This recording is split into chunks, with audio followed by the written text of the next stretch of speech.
If you had all the time and money in the world, what would your dreams be? Now, we all know time and money isn't infinite, so let me rephrase the question. How much money and time would you need to realize your dreams? Are you willing to save up diligently until you reach your saving goals? Or maybe quit your job to give yourself that time to chase your dreams? Are you willing to take that risk? I asked myself these questions over a year ago and told myself to go all in. Give it everything you've got. And I couldn't be happier with what I've achieved.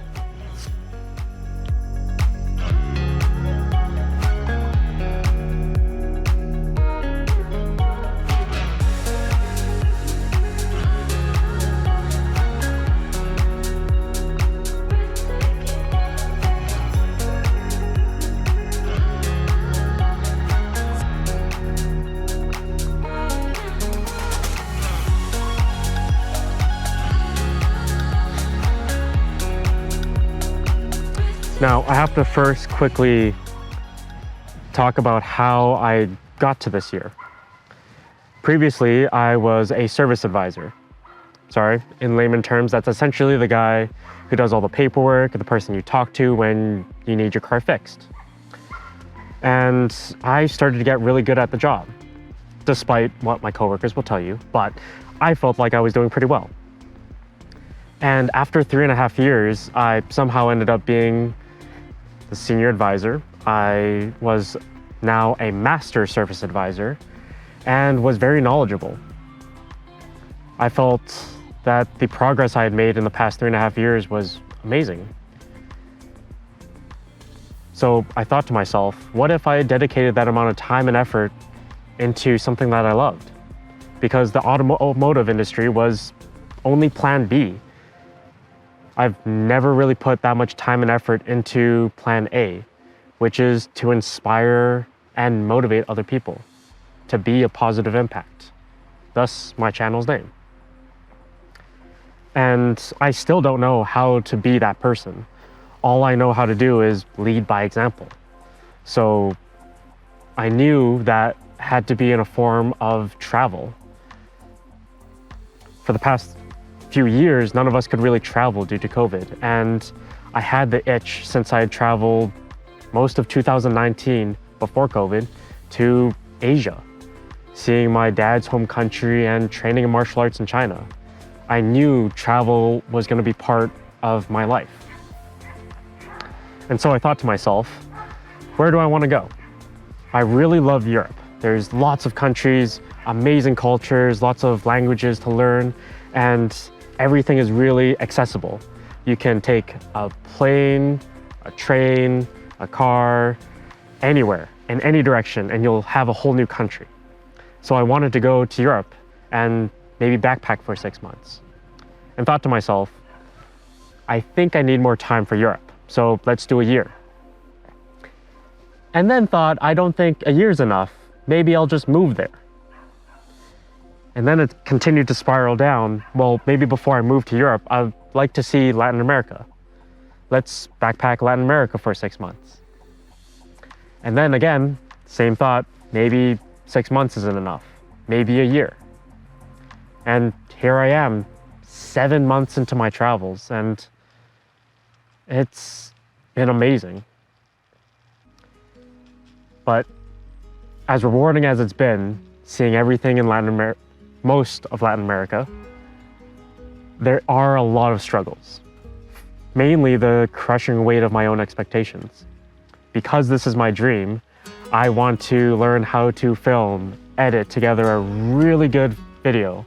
I need to speak Spanish across the board, learn all the different accents in Argentina, Colombia, Guatemala. All of them have different Spanish accents. I also learned how to swim and scuba dive, backpacking, traveling in general, how to be safe, always being on guard 100% of your time, and also having a social battery that you can socialize with everyone that you meet. It was exhausting. And honestly, I felt the most crushing weight in Galapagos. And I really wanted to talk to someone about it, but I couldn't think of a single person at home that could sympathize or relate to the struggles I was feeling. Knowing that you're in this amazing location and you want to do everything that you can to soak it all up and record all of it and do as much as you can. But if I called someone at home, it kind of feel like boastful bragging. Like, yeah, it must be really hard scuba diving and snorkeling every single day in Galapagos. But there was someone that I could actually talk to. My old roommate and old high school friend, Ewan. Now, why is Ewan so special? He's actually doing the same thing I'm doing. He's traveling across Europe and Asia. He's left pretty much the same week that I did, and we've both been traveling for 7 months now. He also plans to return back to Calgary the same time I'm going there. So who else better to talk to than another traveler who's going through the same timeline and experiences that I'm doing. And long story short, he essentially gave me advice to just lighten the load. All these expectations that I have on myself, you don't have to do them all right away. If you stack your plate too much, then you're not gonna achieve all of it. You're gonna fall short. And so I've saved all the video editing for Patagonia. And this place is absolutely beautiful and an amazing place to slow down and relax. I'm very fortunate enough that I actually have a friend who lives here, and he's allowed me to stay in his cabin for the duration of my stay here. Absolutely grateful for this location and having my friend Marcelo be here. Now, I met Marcelo 5 years ago when I was in China. We had done the most training together for the better part of 5 months. And it's really nice to see a familiar face again.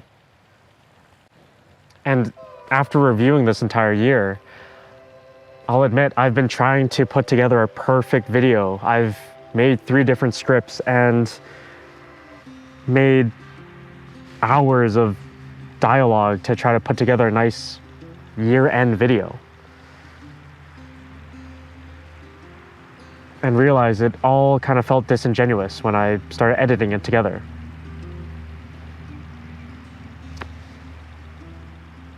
And slowly, as the year comes to an end, I continuously think, how do I want to put together this video? It isn't about my travels. It hasn't even finished. It isn't about the 15 countries I've gone to. It isn't about quitting my job. It's what I've achieved this year. And out of everything that I've done, the biggest achievement that I felt that I've done is inspire others. And that comes back to why I chose this kind of format of a video. No script, just talking to my camera feels more genuine, because thinking about everyone who watches, I know them on a personal level. It's either those who I've traveled with, family back at home, friends that I have back at home. And initially I thought that posting on YouTube and Instagram would be a boastful brag of, look at my amazing life. But I couldn't be further from the truth. It actually inspired other people to take that risk. I've received messages from old friends I haven't talked to in years saying that it's inspiring watching your journey across Latin America. I'm proud to call you a friend. And I couldn't be happier with that in general. It's been an amazing journey to travel across 15 different countries, to learn Spanish, immerse myself in this beautiful culture. But out of everything that I've achieved this year, the most rewarding has been inspiring others. And as we go into 2024, it sounds cheesy, but it's gonna be an amazing year. It's gonna be, I think it's gonna be better than the last. As crazy as that sounds. Because when I started 2023, I was scared. I was scared for all the change, everything I was aiming for. And as we go to 2024, again, I find myself scared for everything I've set myself up for. There's some travels ahead of me that I didn't plan for, and I'm scared about those travels. There's a very hard marathon that I've been talking about, that I've signed up for. And I'm also very scared to attempt it. There's some costs and things that I didn't think I was going to be spending. And now they're coming to fruition. Am I scared for this upcoming year? Absolutely. I wouldn't have it any other way. With that being said, let's see what we can achieve.